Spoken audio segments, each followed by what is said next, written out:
नमस्कार दोस्तों, मैं हूं अनीता सिंह।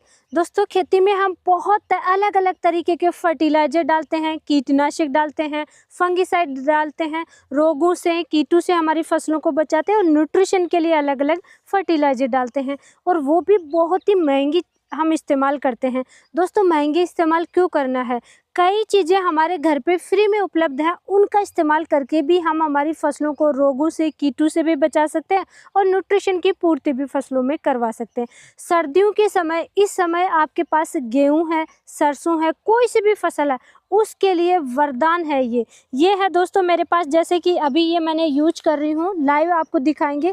राख का इस्तेमाल हम हमारी फसलों में कर रहे हैं और विशेष तौर से सरसों में और गेहूं में करना है। दोस्तों, इस समय गेहूं और सरसों, जैसे ही सरसों जर्मिनेट होगी, इसमें कई तरीके के कीटों का अटैक हो जाता है। दोस्तों, आपको लगता है कि ये पेड़ सूख रहे हैं, इनमें कोई फंगस वाला रोग है, या फिर जैसे कि पत्ते सूख रहे हैं, खाए हुए लगते हैं, वो इंसेक्ट का अटैक होता है। आप उखाड़ के देखिए, उसमें जड़ें स्वस्थ होंगी लेकिन पत्ते हैं वो सफ़ेद कलर के होंगे, या पौधा है वो बिल्कुल सूखा हुआ लगेगा, या पत्ते खाए हुए मिलेंगे। तो ये इंसेक्ट का अटैक होता है। और विशेष तौर से सरसों जैसे ही जर्मिनेट होगी, सरसों में ये भयंकर अटैक देखने को मिल रहा है।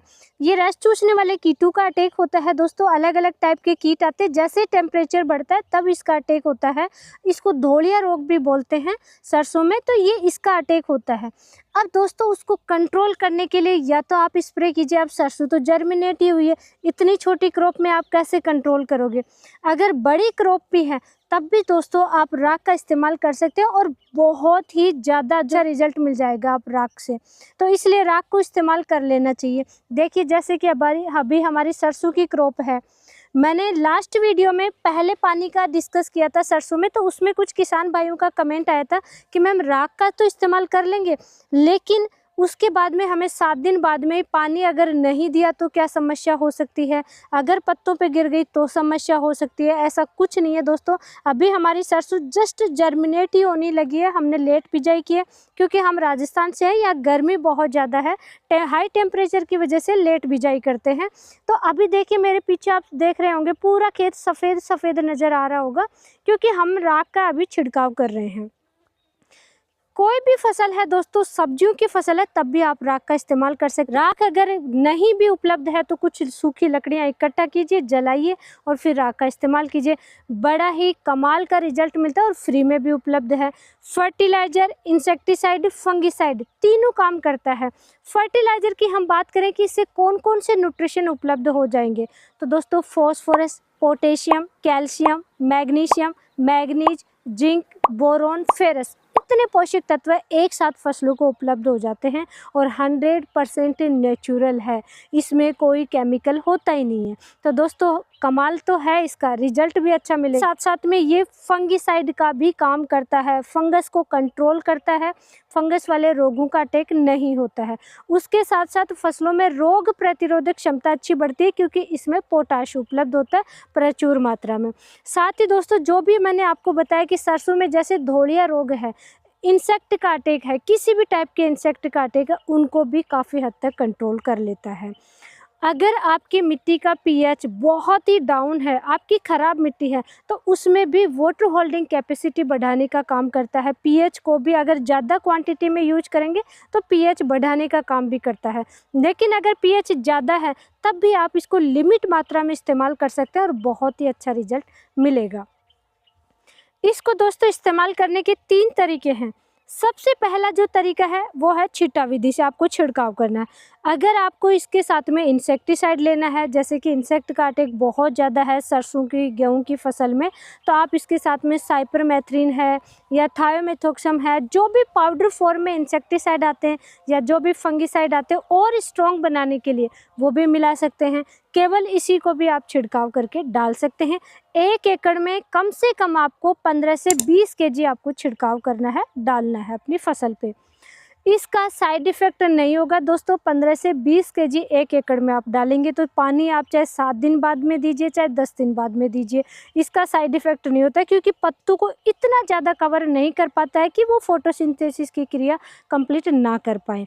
थोड़ा थोड़ा गिरेगा, जिसकी वजह से फसलों में अच्छा काम करेगा। और ऐसा नहीं है कि पत्तों पे पानी जाना ही चाहिए, ऑटोमेटिक ये धीरे धीरे जैसे ही ओस आएगी फसल पे, गीली होंगे पत्ते तो धीरे धीरे ये नीचे नीचे गिरते गिरते पूरा ये थोड़े दिन बाद में देखेंगे कि पत्ते बिल्कुल साफ़ हो जाएंगे, आपके पत्तों पे ये जमा नहीं रहता है लंबे समय तक।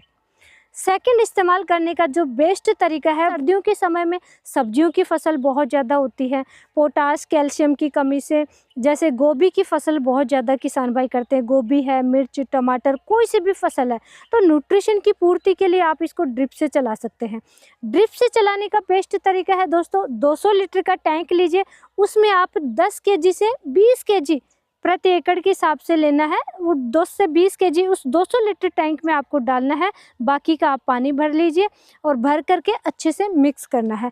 मिक्स करके कम से कम आपको 2 से 3 दिन 4 दिन तक आप रखना है, 7 दिन तक भी रख सकते हैं इसको। ऐसा कोई लिमिट नहीं है कि ये बहुत जल्दी ख़राब नहीं होता है, तो आपके अनुसार रख सकते हैं, लेकिन कम से कम 2 से 3 दिन तक ज़रूर रखना है, ताकि इसमें जो न्यूट्रिशन है वो पानी में अच्छे से मिक्स हो जाए। दिन में एक बार अच्छे से मिक्स भी करना है इसको।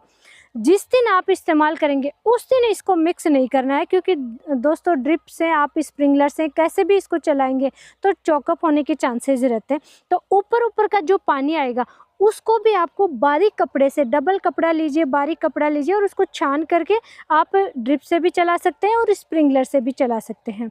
थर्ड जो तरीका है, आप 200 लीटर टैंक में 10 से 20 kg जो राख ले रहे हैं और उसको 3-4 दिन तक आप मिक्स करने के बाद में जो पानी होगा, जो सारे न्यूट्रिशन राख वाले पानी में मिक्स हो जाएंगे, उसका आप स्प्रे भी कर सकते हैं अपनी फसल में। दोस्तों कितना भी हाई पीएच है उस पर भी साइड इफ़ेक्ट देखने को नहीं मिलता है।